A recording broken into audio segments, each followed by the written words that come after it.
എവിടെയൊക്കെ നമ്മൾ ജീവിച്ചാലും, സൗകര്യത്തിൽ ജീവിച്ചാലും, വീട് വാടകക്കാണെങ്കിലും ചെറുതാണെങ്കിലും വലുതാണെങ്കിലും, നമുക്ക് ദാരിദ്ര്യമുണ്ടെങ്കിലും അസുഖമുണ്ടെങ്കിലും ഇല്ലെങ്കിലും അത് മരണത്തോട് അവസാനിക്കും.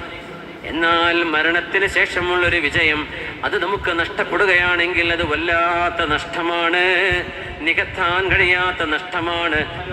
അൽ ഖബറു മസീറുഹു, ഖബറാണ് അവസാനം എത്തുന്ന വീട്. നമുക്ക് ഖബർ തന്നെയുള്ളൂ. എങ്ങനെ എല്ലാവർക്കും വലിയ വിഷയമാണ്. അതുകൊണ്ടാണല്ലോ പലരും പോയി ഡൈ ചെയ്യുന്നത്. ഡൈ ചെയ്യാൻ പറ്റുമോ? പാടില്ല, ഹറാമല്ലേ, നിഷിദ്ധമാണ്. നര ബാധിക്കുന്നത്, കറുപ്പിക്കാൻ പാടില്ല.